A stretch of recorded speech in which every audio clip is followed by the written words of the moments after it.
Assalamualaikum मेरे प्यारे students, welcome to your favourite channel learn biology with ma'am next door. तो बच्चों, ये है हमारा lecture number 10 and in this video we are going to learn about the plant kingdom. ठीक है, हम प्लांट किंगडम के बारे में फटाफट से समझेंगे। ठीक है, इसमें हम फ्लवरिंग वर्सेस नॉन फ्लवरिंग प्लांट्स को स्टडी करेंगे। ठीक है, मैं आपको समझाऊंगी कि एंजियोस्पर्म्स में और जिम्नोस्पर्म्स में जो है वो क्या डिफरेंस होता है। ठीक है, और हम मोनोपॉट वर्सेस डाइकॉट का डिफरेंस भी इस वीडियो के अंदर लर्न करेंगे। And trust me guys, these two topics are very very important for your biology course. आप चाहे किसी भी क्लास से हों, ये दोनों टॉपिक्स आपको हमेशा पढ़ने ही पढ़ेंगे और ये एमसीक्यूज में भी आते हैं। तो बच्चों, इस वीडियो को एंड तक जरूर देखना और स्टे ट्यून, आपको ये बहुत अच्छा लगेगा ये लेक्चर। तो सबसे पहले बच्चों हम बेसिक जो है वो इंट्रोडक्शन ले लेते हैं कि फ्लावरिंग में और नॉन फ्लावरिंग प्लांट्स में क्या डिफरेंस होता है। प्लांट किंगडम को बेसिकली बच्चों दो तरह से डिवाइड किया जाता है। ये बहुत सिंपल और इजीएस्ट आप कह लो, क्या कह लो, सिंपल, ठीक है, और इजीएस्ट क्लासिफिकेशन है, ठीक है, प्लांट किंगडम की। तो अगर हम बात करें कि नॉन फ्लरिंग प्लांट्स कौन से होते हैं, तो बच्चों एज द नेम इंडिकेट, आपको नाम से ही पता चल जाएगा कि दे प्रोड्यूस नो फ्लावर्स। वो प्लांट्स जो फ्लावर प्रोड्यूस नहीं करते उनको हम नॉन फ्लरिंग कहते हैं, और सिंपल सा जो प्लांट्स फ्लावर प्रोड्यूस करते हैं उनको हम फ्लावरिंग प्लांट्स कहते हैं। ठीक है, ये तो बच्चों एक नाम से अपेरेंट डिफरेंस हो गया ना, जो कि आपको पता ही चल जाएगा और फौरन से समझ भी आ जाएगा। लेकिन इसके साथ साथ कुछ और भी डिफरेंसेस हैं जो कि हमें समझ होनी चाहिए, पता होना चाहिए कि इनके दरमियान बेसिकली और क्या डिफरेंस होता है। तो बच्चों हम सेकंड डिफरेंस की बात करें तो जो नॉन फ्लरिंग प्लांट्स होते हैं दे रिप्रोड्यूस थ्रू स्पोर्स और नेकेड सीड्स। ठीक है, रिप्रोड्यूस का क्या मतलब होता है? To produce an offspring. ठीक है, टू प्रोड्यूस एन ऑफस्प्रिंग, अपने जैसा एक और प्लांट प्रोड्यूस करना, इसको क्या कहते हैं? रिप्रोड्यूस करना। तो ये किस मेथड के थ्रू रिप्रोड्यूस करते हैं? यूजिंग स्पोर्स या नेकेड सीड्स। ठीक है, और इनका क्या डिफरेंस है ये भी हम आगे वीडियो में भी समझेंगे। और जो फ्लवरिंग प्लांट्स है they produce through true seeds enclosed with in fruits. ठीक है, फ्लवरिंग प्लांट्स के अंदर ना ट्रू सीड्स होते हैं। सीड्स आपको पता है ना बच्चों क्या होता है? बीज। अगर आप डायग्राम के अंदर देखो, ये जो मैंने यहाँ पर पेस्ट की हुई है, आप ये देख रहे हो, ये फ्रूट है और ये सीड्स हैं। ठीक है, तो जो फ्लरिंग प्लांट्स होते हैं उनके पास हमेशा सीड्स होते हैं, और किसके अंदर प्रेजेंट होते हैं? फ्रूट के अंदर। सबसे पहला डिफरेंस क्या है? एक तो इनके पास फ्लावर्स होते हैं, आपको प्लांट के अंदर फ्लावर नजर आएगा, और दूसरा आपको उसके अंदर एक फ्रूट नजर आएगा, और उस फ्रूट के अंदर आपके सीड्स होंगे। ठीक है, तो ये होते हैं फ्लरिंग प्लांट्स। लेकिन जो नॉन फ्लरिंग प्लांट्स होते हैं ना बच्चों, उसमें आपको ऐसे कोई ट्रू सीड्स नजर नहीं आएंगे, बल्कि उनके सीड्स क्या होते हैं? नेकेड सीड्स होते हैं। ठीक है, नेकेड सीड्स हम इनको क्यों बोलते हैं? क्योंकि ये किसी फ्रूट के अंदर प्रेजेंट नहीं होते, नॉट प्रेजेंट इन फ्रूट। ठीक है, तो क्योंकि ये फ्रूट्स के अंदर प्रेजेंट नहीं होते, इसलिए हम इनको क्या बोलते हैं? Naked seeds. होते ये भी सीड्स ही हैं, लेकिन ये फ्रूट में ना प्रेजेंट होने की वजह से नेकेड सीड्स कहलाते हैं। और क्योंकि ये जो फ्लरिंग प्लांट्स होते हैं इनके सीड्स फ्रूट के अंदर होते हैं, ठीक है, तो इनको हम क्या कहते हैं? ट्रू सीड्स कहते हैं। ठीक है, तो जो नॉन फ्लरिंग प्लांट्स हैं या तो वो नेकेड सीड्स के थ्रू रिप्रोड्यूस करते हैं या फिर स्पोर्स के थ्रू। ठीक है, तो ये सेकेंड डिफरेंस हो गया। उसके बाद अगर हम थर्ड डिफरेंस की बात करें तो क्या है कि seeds often found on cones. ठीक है, ये आप यहाँ पर जिम्नोस्पर्म्स की डायग्राम में देखो बच्चों, ये आपको एक कोन का स्ट्रक्चर नजर आ रहा है। ऐसी कोन्स होती हैं नॉन फ्लरिंग प्लांट्स के पास। ठीक है, और उसके ऊपर ये सीड्स प्रेजेंट होते हैं, और ये नेकेड होते हैं, मतलब ये नजर आ रहे होते हैं। अगर आप ये कोन उठा के देखोगे तो इसके ऊपर ही आपको ये सीड्स, ये बीज नजर आना शुरू हो जाएंगे। लेकिन जो फ्लरिंग प्लांट्स हैं उनके फ्रूट के अंदर सीड्स होते हैं। ठीक है, तो ये किस में प्रेजेंट होते हैं? On cones. अगर हम एग्जाम्पल की बात करें तो हमारे पास कौन कौन सी नॉन फ्लरिंग की एग्जांपल्स हैं? पाइन ट्री हो गया, फिर ट्री हो गया, या साइकस का प्लांट हो गया। ठीक है, और अगर हम फ्लरिंग प्लांट्स की एग्जांपल्स की बात करें तो हमारे पास मैंगो प्लांट है, रोज प्लांट है, वीट है, सनफ्लावर है, और बहुत सारे थाउजेंड्स ऑफ स्पीशीज हैं जो फ्लरिंग प्लांट्स के अंदर आते हैं। ठीक है, उसके बाद जो इनका फोर्थ डिफरेंस है वो ये है कि दे मे हैव और नॉट सिंपल वेस्कुलर टिश्यू। अच्छा बच्चों, वेस्कुलर टिश्यू क्या होता है? वो tissues that help to transport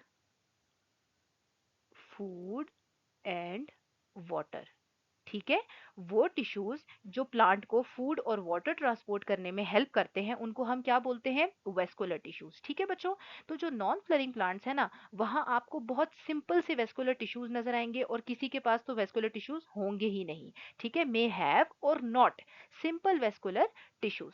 लेकिन बच्चों जो फ्लवरिंग प्लांट्स होते हैं ना, ठीक है, उनके पास, सबके पास वेस्कुलर टिश्यू होता है, ठीक है, सबके पास होगा, लेकिन कॉम्प्लेक्स स्ट्रक्चर होगा, बहुत हाईली डेवलप्ड वेस्कुलर टिश्यूज होंगे, जिसको आपको हम क्या बोलते हैं, जाइलम एंड फ्लोएम, जो कि हम जब चैप्टर 8 स्टार्ट करेंगे तो उसके अंदर मैं आपको डिटेल में जाइलम फ्लोएम का स्ट्रक्चर भी समझाऊंगी, उनका वर्किंग मैकेनिज्म भी बताऊंगी कि वो किस तरह से फूड और वाटर को ट्रांसपोर्ट करते हैं, ठीक है। तो ये हम चैप्टर 8 के अंदर फर्दर डिटेल में स्टडी करेंगे। फॉर द टाइम बिंग आप बस इतना समझ लो कि जो नॉन फ्लरिंग प्लांट्स हैं उनके पास सिंपल वेस्कुलर टिश्यूज होते हैं और किसी किसी में तो होते ही नहीं है, एब्सेंट होता है, लेकिन जो फ्लवरिंग प्लांट्स हैं उनके सबके पास वेस्कुलर टिश्यू होगा और कॉम्प्लेक्स होगा, ठीक है। तो आई होप बच्चों की ये जो 4 डिफरेंसेस हैं फ्लवरिंग और नॉन फ्लवरिंग प्लांट्स में, ये आपको समझ आ गए होंगे, ठीक है। और जो फ्लरिंग प्लांट्स हैं उनको हम साइंटिफिकली क्या बोलते हैं, एंजियोस्पर्म्स, क्या बोलते हैं, एंजियोस्पर्म्स। और क्यों एंजियोस्पर्म्स इसकी साइंटिफिक टर्म है बच्चों, एंजियो का मतलब होता है कंटेनर, ठीक है, कंटेनर, और स्पर्म का मतलब होता है सीड,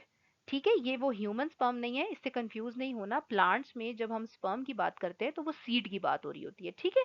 तो एनजीओ का मतलब है कंटेनर, स्पर्म का मतलब है सीड, तो कंटेनर कौन सा कंटेनर, फ्रूट, ठीक है।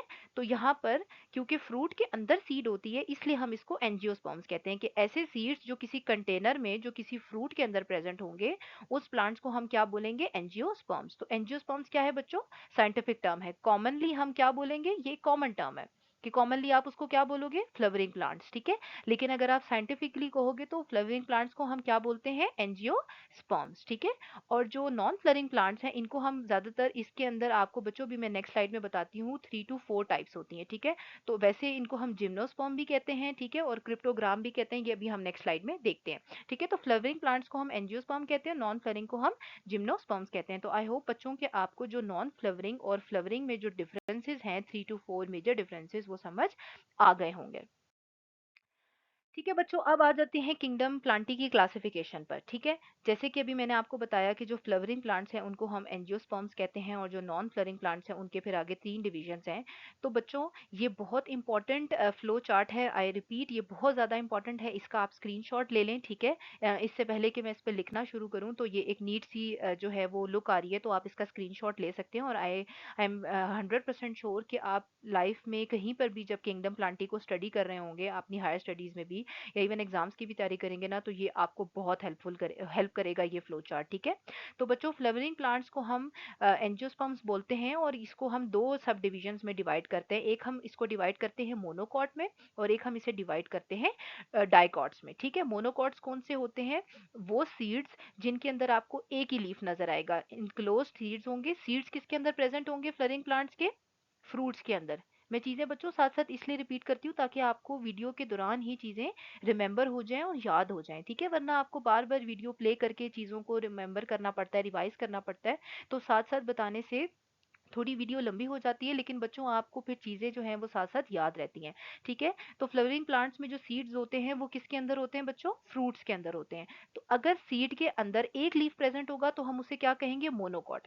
और अगर सीड के पास 2 लीव्स होंगे, ठीक है, ये आगे मैं आपको डायग्राम में कमिंग स्लाइड्स में दिखाऊंगी इसकी डायग्राम, तो आपको और ज्यादा क्लियर हो जाएगा कि सीड के अंदर लीव्स किस तरह से हो सकते हैं। तो मोनोकॉट में एक लीफ होता है और डाइकॉट में 2 लीव्स होते हैं। तो फ्लावरिंग प्लांट्स को हम हमेशा 2 ब्रांचेस में डिवाइड करते हैं, मोनोकॉट में और डाइकॉट में। फिर बच्चों बात करते हैं नॉन फ्लरिंग प्लांट्स की। नॉन फ्लरिंग प्लांट्स में हम 3 डिविजन्स करते हैं। सबसे पहले हम करते हैं जिम्नोस्पर्म्स, और आपके सिलेबस में इसी की डिटेल मेंशन है, ठीक है। ये क्रिप्टोग्राम और क्रिप्टोगैम्स और जो प्लांट लाइक एल्जी हैं, ये दोनों मैंने आपकी जो है ना वो आप कह लो एक्स्ट्रा नॉलेज के लिए यहाँ पर पोस्ट किया था, ताकि आपको पता हो। क्योंकि ये होता है बच्चों कि हम अक्सर डिफरेंट सोर्सेज से जब स्टडी करते हैं, डिफरेंट बुक्स यूज करते हैं या वीडियोस देखते हैं, तो हम कंफ्यूज हो जाते हैं कि यार क्रिप्टोगैम क्या है, और ग्रीन एलजी क्या है, रेड एलजी क्या है, ब्रायोफाइट्स क्या है, पेट्रिडोफाइट्स क्या है। तो उस कंफ्यूजन से बचने के लिए आपको थोड़ा सा इंट्रोडक्शन पता हो, ठीक है। तो जिम्नोस्पर्म्स क्या होते हैं, वो नॉन फ्लरिंग प्लांट्स जिनके पास नेकेड सीड्स होती हैं, ठीक है। नेकेड सीड्स क्या होती हैं, नॉट प्रेजेंट इन फ्रूट, जो कि फ्रूट में प्रेजेंट नहीं होती हैं, ओपन प्रेजेंट होती हैं और कोन्स के ऊपर प्रेजेंट होती हैं, और कोन्स के ऊपर आपको सीड्स नजर आ रही होती हैं, तो उनको हम क्या बोलते हैं बच्चों, जिम्नोस्पर्म्स। फिर नॉन फ्लरिंग प्लांट्स को हम दूसरी जो उसकी टाइप है, पहली तो हो गई जिम्नोस्पर्म, दूसरी क्या है, क्रिप्टोगैम्स, ठीक है। क्रिप्टोगैम्स कौन से होते हैं, स्पोर बेयरिंग प्लांट्स, इनके पास कोई सीड नहीं होती, नो सीड एट ऑल, ठीक है। यहाँ पर जो फ्लरिंग और जिम्नोस्पर्म में फर्क था वो ये था कि इसके पास ट्रू सीड्स थी, जो फ्लरिंग प्लांट्स थे, और जिम्नोस्पर्म के पास क्या थी? Naked seeds. लेकिन जो क्रिप्टोगैम्स है बच्चों, इनके पास कोई सीड नहीं होती, ना ट्रू सीड है ना नेकेड सीड है, इनके पास क्या होते हैं? स्पोर्स होते हैं, ठीक है।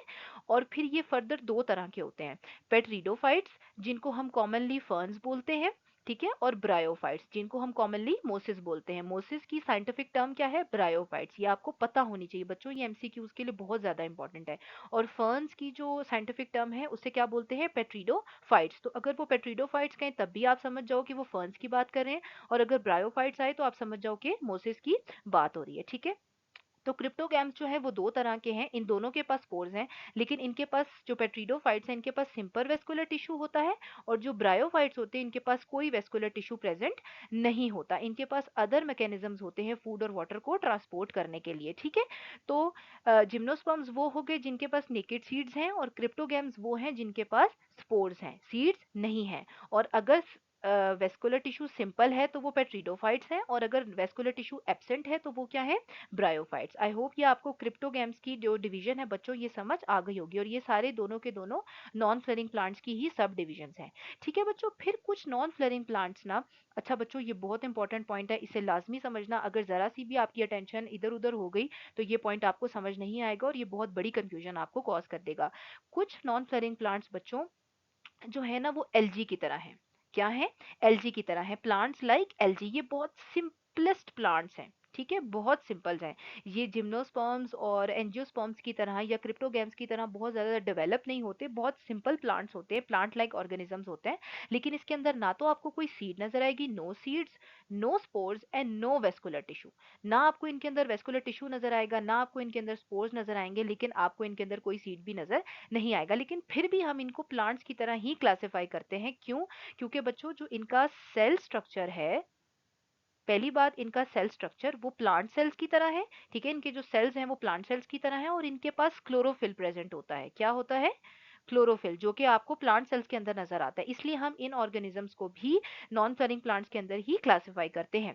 तो बच्चों उसमें सबसे पहले हमारे पास आ जाती है ग्रीन एल्जी जिसको हम बोलते हैं क्लोरोफाइटा, ठीक है, और रेड एल्जी जिसे हम बोलते हैं रोहोडोफाइटा। तो जो ग्रीन एल्जी है और जो रेड एल्जी है बच्चों वो प्लांट्स की तरह होती हैं, और इनको हम नॉन फ्लरिंग प्लांट्स के अंदर कैटेगराइज करते हैं। अब यहाँ पर बच्चों बहुत इंपॉर्टेंट क्वेश्चन है, ये रिमेंबर वाली साइड पे आ जाओ। आपने पढ़ा था जब हम 5 किंगडम क्लासिफिकेशन सिस्टम बच्चों, मैंने पिछली वीडियोस में आपको एक्सप्लेन किया था, I think so it was lecture number, I hope वो लेक्चर नंबर 5 के 6 था, जिसमें हमने 5 किंगडम क्लासिफिकेशन सिस्टम पढ़ा था, और 3 डोमेन 6 किंगडम क्लासिफिकेशन भी मैंने आपको पढ़ाया था। आप वहां पर जाके वो वीडियो देख सकते हो। उसमें मैंने आपको एक बात बताई थी कि जो एलजी है बच्चों, उन्हें हमने किस किंगडम में इंक्लूड किया था? किंगडम प्रोटिस्टा में। और यही बात अभी भी राइट है, जितने भी एल्जी हैं वो सब किस किस के अंदर आते हैं? किंगडम प्रोटिस्टा के अंदर। एल्जी को हम प्लांट्स के अंदर क्लासिफाई नहीं करते, ठीक है। तो कौन कौन से एल्जी? ब्राउन एल्जी, यूजिलिना और डायटम्स, ठीक है, ये सारे क्या है? They do not resemble plants and are included in kingdom Protista. तो बच्चों ये पॉइंट आपने याद रखना है, जितने भी एल्जीज हैं वो सब के सब किंगडम प्रोटिस्टा के अंदर ही आते हैं। लेकिन देयर आर सर्टन एल्जीज, जैसे ग्रीन एलजी है और रेड एलजी है, इनका जो सेल स्ट्रक्चर है और जो इनके क्लोरोफिल का स्ट्रक्चर है वो एग्जैक्ट प्लांट्स की तरह है। तो इसीलिए साइंटिस्ट इन दो एलजी के ग्रुप्स को, ग्रीन एलजी और रेड एलजी को, नॉन फ्लरिंग प्लांट्स के अंदर क्लासिफाई करते हैं। और ये इसके अलावा जितने भी एलजी हैं, जैसे ब्राउन एलजी है, यूजिलिना है, डायटम्स हैं, वो सब के सब किंगडम प्रोटिस्टा के अंदर इंक्लूड किए जाते हैं। तो आई होप कि आपको ये जो क्लासिफिकेशन है बच्चों किंगडम प्लांटी की, ये समझ आ गई होगी। आई रिपीट के फ्लरिंग प्लांट्स जिनको हम एंजियोस्पर्म्स बोलते हैं उनको हम मोनोकॉट और डाइकॉट में डिवाइड करते हैं। जो नॉन फ्लरिंग प्लांट्स है वो जिम्नोस्पर्म्स हैं, अगर उनके पास नेकेड सीड्स हैं। क्रिप्टोगैम्स हैं, इनके पास स्पोर्स होते हैं, कोई सीड नहीं होती। ये दो तरह के होते हैं, पेट्रिडोफाइट्स और ब्रायोफाइट्स। और जो सिंपल प्लांट लाइक एल्जी हैं, ग्रीन एल्जी और रेड एल्जी, ये भी हम नॉन फ्लरिंग प्लांट्स के अंदर ही इंक्लूड करते हैं। इसके अलावा जितनी भी एल्जी है वो सारी की सारी किंगडम प्रोटिस्टा के अंदर इंक्लूड होती है। तो आई होप बच्चों कि ये आपको जो क्लासिफिकेशन है ये समझ आ गई होगी। चलो बच्चों, फिर अब हम कंटिन्यू करते हैं कैरेक्टरिस्टिक्स ऑफ फ्लोरिंग प्लांट्स। हम वन बाय वन जो है वो इनके कैरेक्टरिस्टिक्स को स्टडी करेंगे। सबसे पहले हम एंजियोस्पर्म्स देख लेते हैं, जो कि हमारे पास फ्लोरिंग प्लांट्स हैं।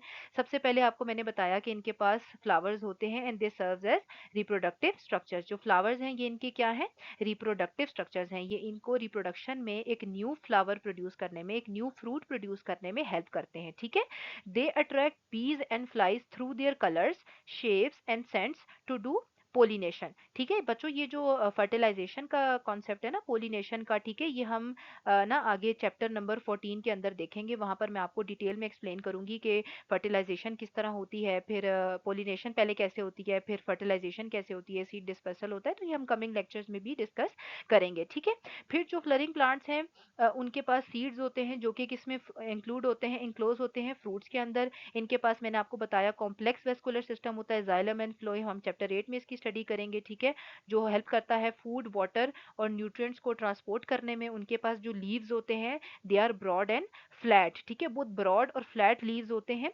ठीक है, to maximise the photosynthesis. Their shapes and sizes vary greatly among different species, क्योंकि थाउजेंड्स ऑफ स्पीशीज आती हैं बच्चों प्लांट किंगडम के अंदर, तो हर किसी की जो शेप और साइज है वो एक दूसरे से डिफरेंट होता है। यहाँ पर ये डायग्राम है, इसमें से आप देख सकते हो ये यंग लीफ है, ये देखो ये फ्लावर की डायग्राम भी दिखाई भी है। ठीक है, ये सीड्स दिखाए हुए हैं आपको जो फ्रूट के अंदर है, ये फ्रूट की डायग्राम है। ठीक है, ये वेस्कुलर टिश्यूज आपको उन्होंने लेबल किया हुआ है, शूट, रूट, प्राइमरी रूट। ठीक है, तो ये एक जनरल सी डायग्राम है आपको समझाने के लिए कि जो फ्लावरिंग प्लांट होता है वो किस तरह का दिखता है। ठीक है, फिर हम थोड़ा-सा फ्लावर का स्ट्रक्चर डिस्कस कर लेते हैं, और मैंने यहाँ पर फिर मेंशन कर दिया है कि रिप्रोडक्टिव साइकिल जो है वो हम चैप्टर 14 के अंदर स्टडी करेंगे। तो फ्लावर क्या है, एक बेसिक रिप्रोडक्टिव ऑर्गन है। ठीक है, और हमारे प्लांट्स के अंदर, फ्लोरिंग प्लांट्स के अंदर डबल फर्टिलाइजेशन होती है। ये कॉन्सेप्ट भी मैं आपको चैप्टर 14 के अंदर एक्सप्लेन करूंगी। चलो बच्चों, थोड़ा-सा स्ट्रक्चर देख लेते हैं। वैसे तो आपको ये स्ट्रक्चर बहुत इनिशियली भी पता होगा आपकी छोटी क्लासेस में, लेकिन यहाँ पर भी हम थोड़ा-सा देख लेते हैं कि जो फीमेल पार्ट होता है उसे हम क्या बोलते हैं, कार्पल कहते हैं। क्या बोलते हैं प्लांट्स के अंदर बच्चों, कार्पल। ये पेटल्स हैं, और कार्पल को कितने आगे 4 सब डिविजन्स है। स्टिग्मा है, ये जो बिल्कुल अपर आपको ये ऐसे शेप नजर आ रही है, इसे क्या बोलते हैं, स्टिग्मा।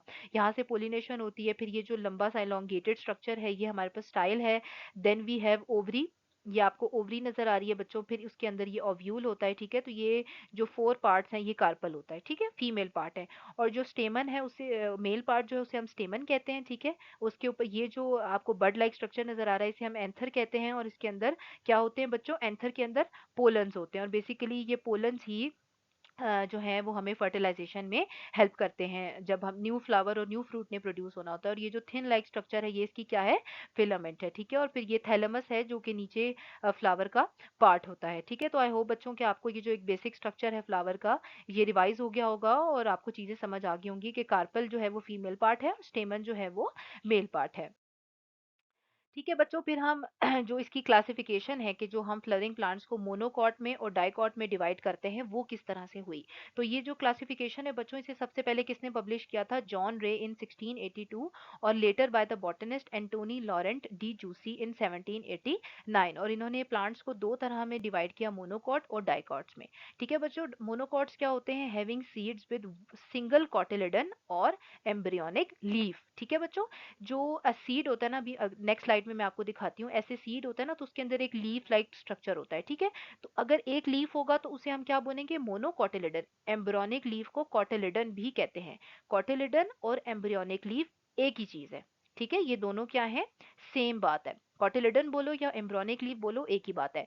तो अगर मोनो होगी मतलब वन कॉटिलिडन होगा तो हम उसे क्या बोलेंगे, मोनोकॉट। ठीक है, और इसके अंदर कितनी स्पीशीज आती हैं इस डिवीजन के अंदर, 60,000 प्लांट species. ठीक है, the orchids and the grasses form the largest and the second most abundant group. जितनी भी हमारे पास grasses हैं, जो आम घास होती है, orchids होते हैं, ये सारे कौन से plants हैं, मोनोकॉट्स हैं। ठीक है, और 60,000 स्पीशीज इसके अंदर आती है। लेकिन जो डाइकॉट का सीड होता है बच्चों, अगर आप उसका सीड ऐसे खोल के देखोगे ना तो उसके अंदर ना आपको ऐसे ये सीड होगा और उसमें आपको दो लीव्स नजर आएंगे, एक दो, मैं भी आपको दिखाती हूँ। ठीक है, तो अगर सीड्स के अंदर डाई मतलब टू। तो अगर टू कोटिलेडन्स हो या टू एम्ब्रियोनिक लीफ कह लो, तो हम उन प्लांट्स को क्या बोलते हैं कि ये क्या है, डाइकॉट्स हैं। और इसके अंदर कितनी स्पीशीज आती हैं बच्चों, 2 लाख स्पीशीज। ठीक है, and they are the largest group within angiosperms. ठीक है, मतलब एंजियोस्पर्म्स के अंदर जो हम डाइकॉट्स हैं उनकी सबसे ज्यादा स्पीशीज हैं। Unlike monocots, dicots are not plants arising from single ancestor but have evolve from different lineages, thus they are paraphyletic. Paraphyletic का क्या मतलब है कि इनके जो एंसेस्टर्स हैं वो डिफरेंट हैं, सिंगल एंसेस्टर नहीं है। बहुत से डिफरेंट एंसेस्टर्स हैं जिनसे ये प्लांट इवॉल्व होके आज नेचर में एग्जिस्ट करते हैं। लेकिन अगर हम मोनोकॉट्स की बात करें तो all monocots share a common evolutionary history, दस आर मोनोफाइलेटिक। मतलब एक ही एंसेस्टर था, ठीक है, वन एंसेस्टर था और उसी से सारे मोनोकॉट्स आगे बने हैं जो कि 60,000 प्लांट स्पीशीज हैं। लेकिन जो डाइकॉट्स हैं उनके सबके एंसेस्टर्स एक दूसरे से डिफरेंट है, इसलिए हम उसे पैराफाइलेटिक बोलते हैं। ठीक है, तो ये जो बेसिक सा मोनोकॉट और डाइकॉट का डिफरेंस है, आई होप बच्चों ये आपको समझ आ गया होगा। अब यहाँ से हम थोड़ा बच्चों डायग्राम से समझने की कोशिश करते हैं कि मोनोकॉट और डाइकॉट की सीड में क्या फर्क होता है। ये देख रहे हो कि ये डाइकॉट का सीड है और इसके अंदर ये 2 डाइकॉटिलिडन है, 2 कॉटिलिडन्स, और 1 कॉटिलिडन ऐसे ये एक एम्ब्रियोनिक लीफ है। ठीक है, तो मोनोकॉट ऐसे है, डाइकॉट ऐसे है। फिर अगर हम इनकी रूट की बात करें बच्चों, तो और ये बच्चों ये बात बता दूं कि ये जो मोनोकॉट और डाइकॉट है ये क्लासिफिकेशन किस बेस पे होती है, सीड के डिफरेंस पर। ठीक है, इनके जो सीड्स होते हैं वो डिफरेंट होते हैं। तो इसलिए हम, कोई पूछे कि अगर एंजियोस्पर्म्स में जो ये मोनोकॉट और डाइकॉट की जो क्लासिफिकेशन है इसकी बेसिस क्या है, मतलब किस बेस पर आप इसको डिवाइड करते हैं, तो हम क्या कहेंगे, on the basis of seeds structure. के सीड का जो स्ट्रक्चर है वो दोनों का डिफरेंट होता है, इस बेस पे हम ये क्लासिफिकेशन करते हैं। ठीक है, रूट्स की बात करें बच्चों तो इनके आपको फाइब्रस रूट्स नजर आएंगे, मतलब एक ऐसे होगा और फिर उसके अंदर से ऐसे आपको ढेर सारी ब्रांचेस निकलती हैं, जैसे फाइबर्स टाइप इनके रूट्स होते हैं। जो टैप रूट है वो आपको डाइकॉट में नजर आएगा, मतलब एक मोटी सी ऐसे रूट होगी और उसके अंदर से आपको ऐसे बस सिंगल सिंगल से रूट्स निकलते हुए नजर आएंगे। लेकिन अगर आप फाइब्रस रूट देखोगे तो ये एक सिंगल रूट निकल रहा है और ये फिर आगे फर्दर भी डिवाइड हो रहा है, तो ऐसे फाइब्रस से रूट्स होते हैं। अगर आप मोनोकॉट के फ्लावर की बात करोगे तो बच्चों आपको मल्टीपल ऑफ 3 नजर आएगा, मतलब 3 के मल्टीपल्स होंगे, या तो 3 पेटल्स होंगे, 6 पेटल होंगे, या 9 पेटल्स होंगे, या 12 पेटल्स होंगे, एंड सो ऑन। मतलब 3 का मल्टीपल होगा। ठीक है, देखो जैसे इसमें 1 2 3 4 5 6 है। ठीक है, तो इनके फ्लावर्स अगर आप उनको काउंट करोगे उनके पेटल्स को, तो आपको पता चल जाएगा कि ये मोनोकॉट है। ठीक है, बजाय इसके कि आप उसके रूट्स देखो या उसके सीड को देखो, तो आपको फ्लावर से ही पहचान सकते हो कि ये मोनोकॉट है। लेकिन अगर आप डाइकॉट के पेटल्स देखोगे फ्लावर्स के, तो बच्चों आपको 4 या 5 का मल्टीपल नजर आएगा, मतलब या तो आपको 4 पेटल्स नजर आएंगे, 8 नजर आएंगे, ठीक है, या तो आपको 16 नजर आएंगे, 32 एंड सो ऑन। अगर आपको 5 का मल्टीपल नजर आएगा, या तो 5 पेटल्स होंगे, 10 पेटल्स होंगे, ठीक है, 15 पेटल्स होंगे, या 20 पेटल्स एंड सो ऑन। तो आपको 5 या 4 के मल्टीपल्स हमेशा नजर आएंगे। फिर हम लीफ की बात करते हैं बच्चों, नैरो लीव्स होते हैं, पैरेलल वेन्स होती हैं। ठीक है, ये ऐसे लीफ बना होगा ना, ये देख रहे हो, तो ऐसे आपको पैरेलल लाइंस नजर आएंगी लीव्स के अंदर। लेकिन जो डाइकॉट है उसमें आपको ओवल, ऐसे ओवल लीफ नजर आएगा पहले, और नेट लाइक वेन्स होंगी, मतलब जैसे ये ऐसे आपको ना ऐसे नेट लाइक स्ट्रक्चर नजर आएगा। ठीक है, ये देख रहे हो बच्चों, नेट लाइक वेन्स। फिर आप अगर इनके वेस्कुलर बंडल्स की बात करो तो आपको स्कैटर्ड नजर आएंगे, ये देख रहे हो, ये एक इधर है, ये इधर है, ये ऐसे स्कैटर हुए हैं वेस्कुलर बंडल्स। लेकिन अगर आप डाइकॉट की बात करोगे तो एक प्रॉपर रिंग की शक्ल में, ऐसे रिंग टाइप अरेंज हुए होंगे, ऐसे स्कैटर नहीं हुए हुए होंगे, स्टेम के अंदर ऐसे प्रॉपर रिंग लाइक स्ट्रक्चर बना होगा। पोलन ग्रेन्स की बात करेंगे तो है 1 पोर और फरो, एक पोर आपको पोलन ग्रेन्स के अंदर नजर आएगा। लेकिन अगर आप डाइकॉट के पोर्स देखोगे तो उसके अंदर आपको 3 पोर्स नजर आएंगे। ठीक है, फिर आ जाते हैं थोड़ा सा सीड स्ट्रक्चर के डिफरेंस पर, कि अगर हम मोनोकॉट और डाइकॉट के सीड को अगर हम गौर से देखें तो उसमें क्या डिफरेंस है। तो बच्चों सबसे पहले हम ये मोनोकॉट का सीड देख लेते हैं। ठीक है, ये आपको ना ऐसे यहाँ पर बच्चों ये एंडोस्पर्म नजर आ रहा है। एंडोस्पर्म क्या होती है बच्चों, फूड स्टोरेज होती है। सीड की क्या होती है, फूड स्टोरेज होती है। यहाँ पर अपना खाना स्टोर होता है सीड का, और सीड को डेवलपमेंट में, एक नया प्लांट बनने में जितना भी फूड रिक्वायर होता है वो कौन प्रोवाइड करता है, मोनोकॉट प्रोवाइड करता है। मोनोकॉट की सीड के अंदर जो एंडोस्पर्म है। ठीक है, फिर आपको ये जो कॉटिलेडन नजर आ रहा होगा, ये देख रहे हो बच्चों, ये कॉटिलेडन लिखा हुआ है, ये जो डार्क ब्राउन सा पूरा स्ट्रक्चर है, ये लाइट ब्राउन सा, ये क्या है, कॉटिलेडन है। अब कॉटिलेडन के अंदर जो है वो आपको एपिकोटाइल नजर आएगा। एपिकोटाइल है बच्चों वो फ्यूचर में लीव्स बनाएगा, जो हाइपोकोटाइल है वो फ्यूचर में स्टेम बनाएगी प्लांट के अंदर, और जो रेडिकल है वो फ्यूचर की क्या होंगी, रूट्स होंगी। ये बहुत इंपॉर्टेंट पॉइंट है, इसको लिख लो, एमसीक्यूज में या क्वेश्चन आंसर्स में पूछा जाता है कि एपिकोटाइल क्या होगी, future leaves, hypocotyl future stem, radical क्या है, फ्यूचर कोट, फ्यूचर रूट्स। और ठीक है, फिर ये आपको सीड कोट नजर आ रहा होगा। ठीक है, और बीन सीड जो है वो डाइकॉट की हमारे पास एग्जाम्पल है। ठीक है बच्चों, सॉरी बच्चों, यहाँ पर ना थोड़ी सी ये गलती हो गई है मेरे से लेबलिंग में। ये जो बीन सीड है ना वो ये वाली डायग्राम है। सॉरी, ये मैंने अभी नोट किया है। Extremely sorry for this mistake. और ये जो कॉर्न सीड है मोनोकॉट वो ये है। ठीक है, कॉर्न सीड जो है मोनोकॉट है, ये मैंने गलती से जो है ना पेस्ट करते हुए इसकी थोड़ी सी ना गलती हो गई बच्चों।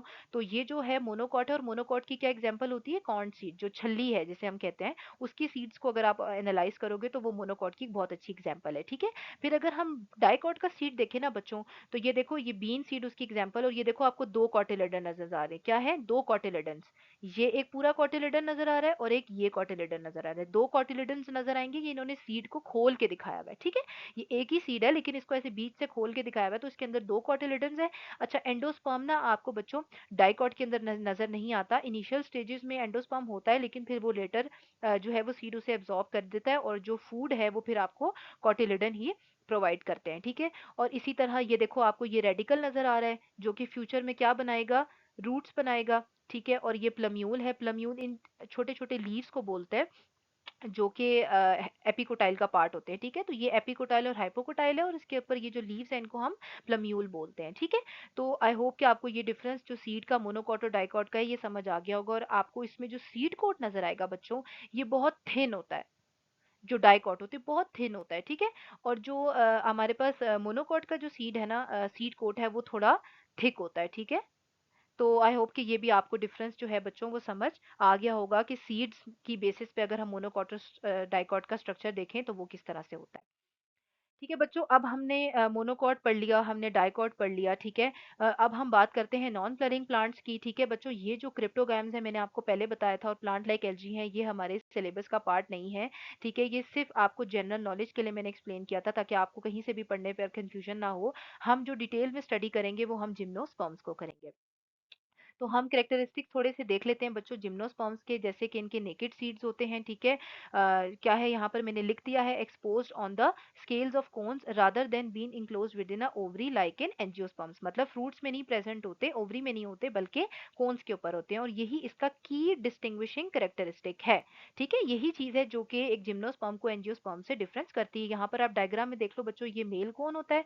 ठीक है, और ये फीमेल कोन होती है। ऐसे elongated सी आपको मेल कोन नजर आएगी, और फीमेल कोन जो है वो थोड़ी थिक सी और डार्कर इन कलर आपको नजर आएगी। ठीक है, और रिप्रोडक्टिव स्ट्रक्चर्स इनके क्या हैं, कोन्स हैं। जो एंजियोस्पर्म्स हैं उनके अंदर रिप्रोडक्टिव कौन से होते हैं बच्चों, अगर हम एंजियोस्पर्म्स की बात करें जो फ्लरिंग प्लांट्स हैं, तो उनका रिप्रोडक्टिव स्ट्रक्चर क्या होता है, फ्लावर। लेकिन जो जिम्नोस्पर्म्स हैं उनके रिप्रोडक्टिव स्ट्रक्चर्स क्या हैं, कोन्स हैं। ठीक है, और मेल कोन्स जो हैं वो क्या कंटेन करते हैं, पोलन। मतलब मेल कोन के अंदर आपको क्या नजर आएगा, पोलन नजर आएंगे। ठीक है, और फीमेल कोन के अंदर आपको क्या नजर आएंगे, ओव्यूल्स। ठीक है, तो ये पोलन जो है इन ओव्यूल्स के साथ मिलेंगे और फिर एक न्यू प्रोड्यूस करके देंगे हमें प्लांट। फिर अगर हम इनके तीसरे डिफरेंस की कैरेक्टरिस्टिक्स की बात करें, तो जिम्नोस्पर्म जो है वो वुडी पेरेनियल्स होते हैं। मतलब इनका जो स्ट्रक्चर है उसमें वुड बहुत ज्यादा होती है, मोटी लकड़ियां होती हैं। And they are long live plants with hard woody stems and branches. They are primarily trees and shrubs. ठीक है, फिर जो विंड पॉलिनेशन होती है, मतलब जब हम पॉलिनेशन होती है इनके, तो वो विंड के थ्रू होती है, इंसेक्ट और बीज नहीं करते। जो not insect pollinated like in angiosperms. Angiosperms में पोलिनेशन किसके थ्रू होती है, इंसेक्ट्स के थ्रू होती है, जैसे बीज हो गए। ठीक है, लेकिन जो जिम्नोस्पर्म्स होते हैं उनमें पोलिनेशन किसके थ्रू होती है, विंड के थ्रू होती है। फिर इनके जो वेस्कुलर टिश्यू है, मैंने पहले भी एक्सप्लेन किया था कि जाइलम और फ्लोएम की तरह ही होते हैं, लेकिन बहुत सिंपल स्ट्रक्चर होता है, कॉम्प्लेक्स नहीं होता वेस्कुलर टिश्यूज का। ठीक है, और ये ट्रांसपोर्ट करते हैं शुगर एंड अदर न्यूट्रिएंट्स। ठीक है, एंड वाटर एंड मिनरल्स। ठीक है, तो आई होप बच्चों यहाँ पर हमारा जो लेक्चर है वो कंक्लूड होता है। ये समरी है बच्चों, मैंने एक टेबल की शक्ल में आपको पोस्ट कर दिया है। ठीक है, इसका आप स्क्रीनशॉट ले सकते हैं। ये पहला पार्ट है और ये दूसरा पार्ट है इसका। ठीक है, तो आप इनका स्क्रीनशॉट ले लें, ये आपको एग्जाम्स में और आपकी जनरल लर्निंग में बहुत ज़्यादा हेल्प आउट करेगा। बच्चों यहाँ पर हमारा वीडियो लेक्चर होता है कंप्लीट, और इससे नेक्स्ट लेक्चर के अंदर हम बहुत ही मज़े मज़े के टॉपिक्स पढ़ने वाले हैं बच्चों। डिफ्यूजन ऑस्मोसिस को हम समझेंगे, एक्टिव ट्रांसपोर्ट को समझेंगे। तो stay tune with your favourite channel learn biology with ma'am next door. और बच्चों ज़रूर ये नेक्स्ट लेक्चर की वीडियोस देखिएगा। एक दफ़ा आप डिफ्यूजन ऑस्मोसिस और एक्टिव ट्रांसपोर्ट को मेरे से समझ लेंगे ना, तो ट्रस्ट मी गाइज, आपको पूरी ज़िंदगी कभी ये कॉन्सेप्ट नहीं भूलेगा। सो स्टे ट्यून एंड मिलते हैं इससे नेक्स्ट वीडियो लेक्चर में। Thank you guys.